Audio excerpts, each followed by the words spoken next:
lavdi veprës së të herë dhe në të dëruar të pranishëm, në salë janë të pranishëm 115 deputet, andaj mund të vazhdojmë me seancën konstitutive. Para se të procedojmë,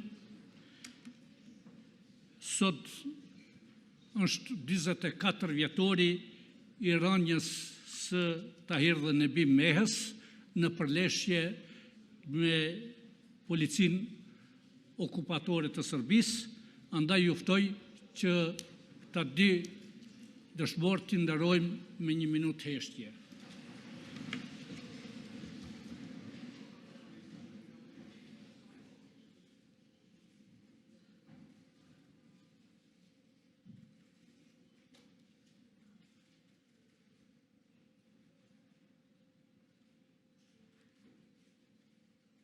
Lavdi veprës së të herë dhe në